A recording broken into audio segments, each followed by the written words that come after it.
Hi, I'm Darren Miles with Darren Miles Photography, based normally in beautiful sunny Southwest Florida, but not today. Today we're coming at you live from really beautiful but really cold Asheville, North Carolina. And while we're here, we're taking a look at the Venus Optics Laowa 7.5mm f2 lens. This thing is fantastic for landscape, real estate, architectural, and aerial photography because this is the ultra lightweight version, and this thing's fantastic if you own something like an Inspire 1 with the Zenmuse X5 gimbal. But at $519, how good is this thing really, and is it a good value? Well, we're going to spend the next 10 to 12 minutes to find out.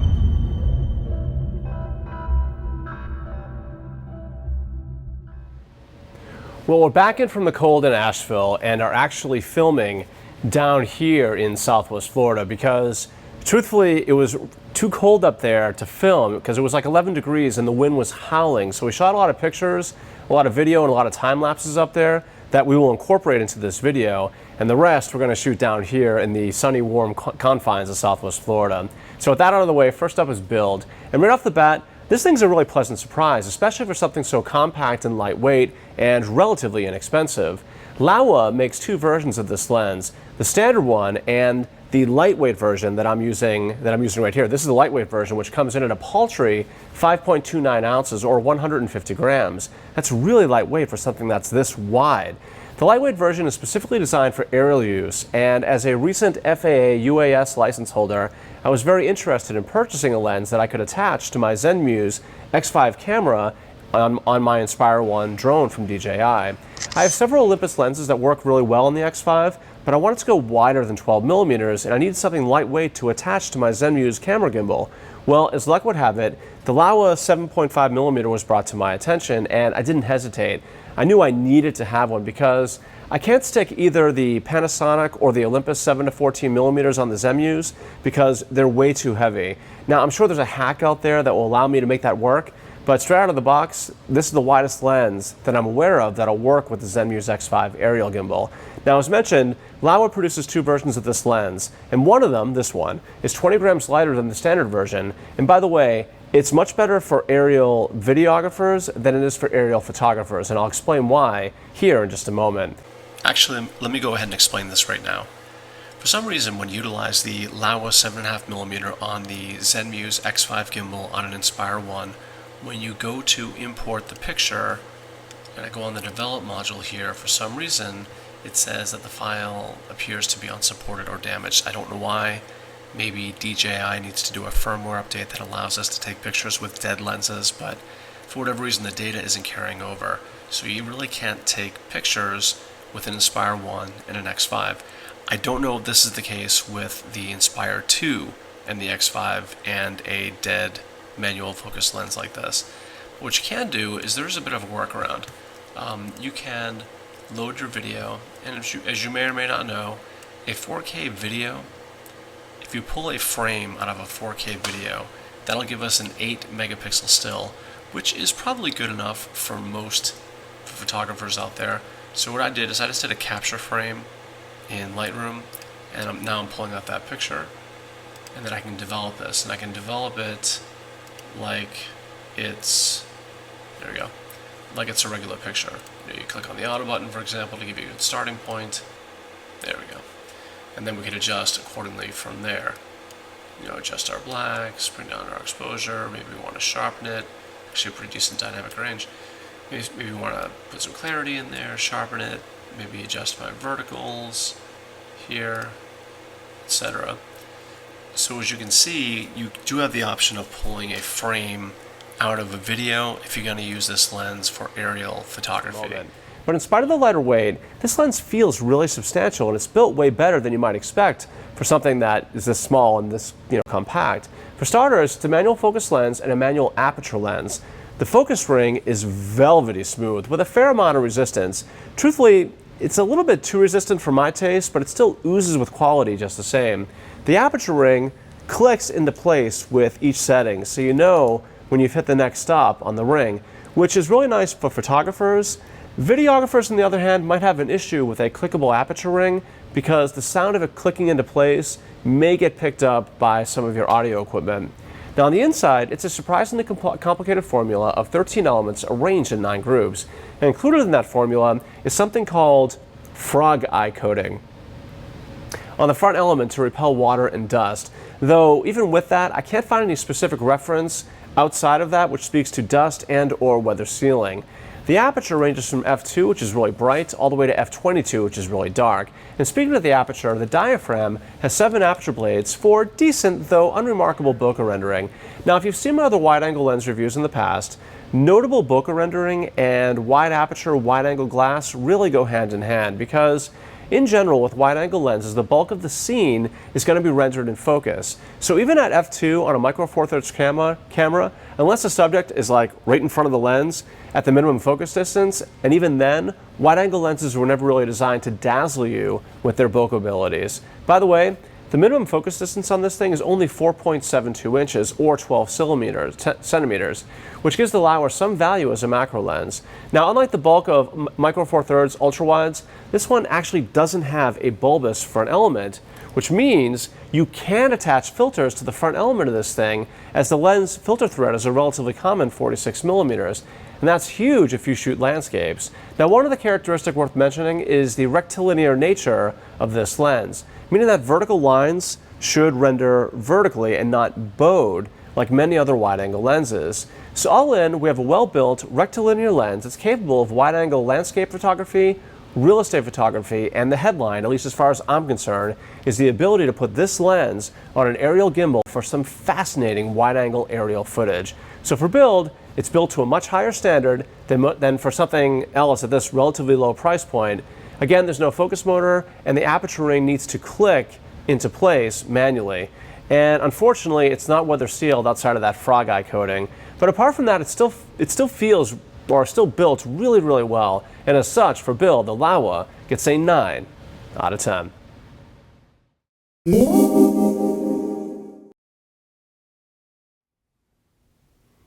Now, just a word about focus performance, because many of you already know this is kind of an old school manual lens, which means it has manual focus and manual aperture rings. Autofocus need not apply.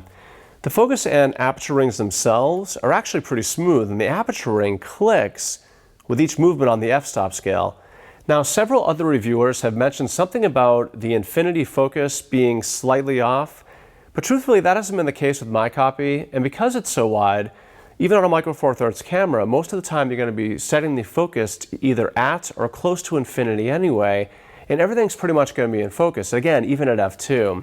And with focus peaking in the latest micro four thirds cameras like the OMD EM1 Mark II and the Panasonic GH5, there's a really great chance that what you're shooting is going to be in pretty tack sharp focus. But for this lens, AF speed and accuracy need not apply, which also means we're going to be grading the Laowa on a 40-point scale instead of the usual 50-point scale. So for AF speed and accuracy, it just doesn't apply.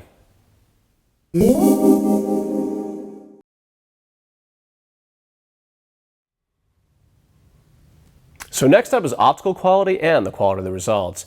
Now, as a real estate photographer and videographer, having a lens like this for my wide-angle work really comes in handy. I've been testing the OMD EM1 Mark II for real estate photography, and I have to admit, I'm really impressed with it. In fact, with the advent of this lens and the GH5's video capability, I've been moving more and more away from bigger and heavier gear in my real estate videos, and I've been using these tools more and more in conjunction with things like camera sliders and 3-axis gimbal devices like the Xeon Crane. Now, coupled with the bright f2 aperture on a 15mm full-frame equivalent lens, that's really opened the door for me to get my real estate videos done much more quickly and much more efficiently, and it's a far less physically laborious task to make a video these days. Anyway, all the side benefits out of the way, how are the optics? Well, at f2 there really is a lot of vignetting, but by f4 the vignetting is pretty much gone. Edge performance is really strong and really sharp, especially for something this wide. And center performance cuts like a Kasumi knife. I mean, it is sharp. Now, on the downside, again, is the aforementioned strong vignetting, again, especially at f2. And flare performance, that's just kind of okay. In fact, the flare performance borders on weak, as there are some weird flare patterns.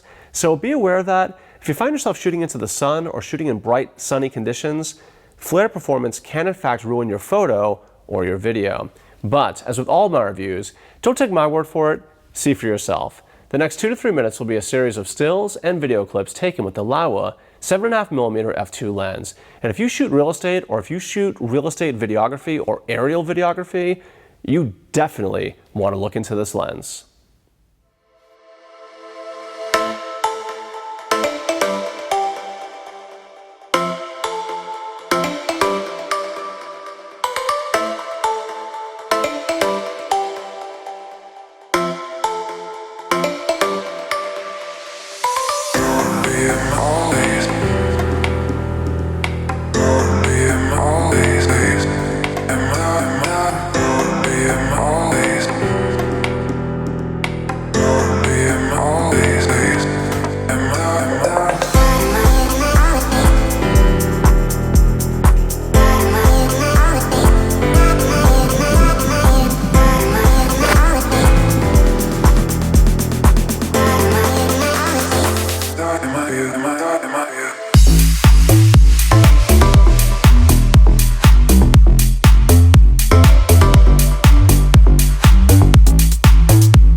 So last up is value. And at only $519, the Laowa represents a really good value, in spite of the fact that the lens doesn't offer autofocus or electronic aperture settings. But again, as mentioned, because it's so wide on a micro four thirds camera, that even at f2, nearly everything is going to be in focus anyway, unless you're trying to focus on something really close to the camera. Now on the plus sides are a super wide aperture in a lens, this tiny, especially the ultra lightweight version that I'm using here. f2 and something this small, that's pretty amazing. Now added benefits are a standard front element which allows for you to screw on filters. It's really important if you want to say, or if you want to add like say a neutral density filter and shoot at f2, or a graduated filter for those landscape scenes that really bring out the sky while exposing for the foreground. This is a nice option that isn't available in other current zoom lenses except for the new Panasonic 8-16, but all those lenses are at least double the price. So the bottom line is at $519, there's really a lot here, especially if you can live without autofocus and weather sealing. Now speaking for myself, I can, and I'm still more than capable of achieving excellent results. So for value, the Laowa gets a 9 out of 10.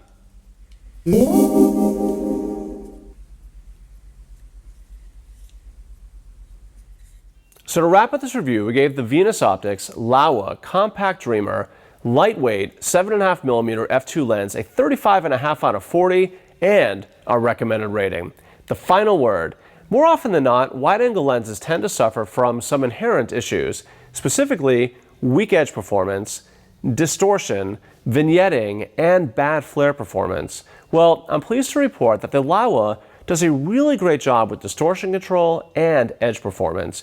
Both seem to be really great, as the verticals straight out of camera are in fact pretty straight, and the edges look really sharp to my eyes. However, the Laowa does in fact suffer from strong vignetting, especially wide open, and really weak flare performance in brightly lit situations, which again aren't really strong suits for most wide-angle lenses, but they are really noticeable with the Laowa. And given that this is an off-brand lens, that is, it's not Panasonic or Olympus, we don't get the benefit of in-body luminance or distortion correction on the edges like we get with native lenses, meaning that the lens's flaws are much more likely to show up than your standard Panasonic or Olympus lenses in your images. But all in, at just $519, the Laowa does in fact offer some really nice benefits for this kind of price, especially if you're a drone operator, a video shooter, a real estate or architectural photographer, a landscape photographer, and it's also really cool if you want to do like starscapes or Milky Way photography. Now sure, you only get manual focus and aperture control, but again, when it's this wide, big scenes are going to be mostly in focus anyway, at or close to infinity on the focus ring. So in spite of its shortcomings, in my opinion, the pros definitely outweigh the cons. I'm Darren Miles with Darren Miles Photography, based here in beautiful, sunny Southwest Florida. If you like these reviews, please don't forget to give me a like, or better yet, smash that subscribe button. Thank you so much for watching, and until the next time, happy shooting.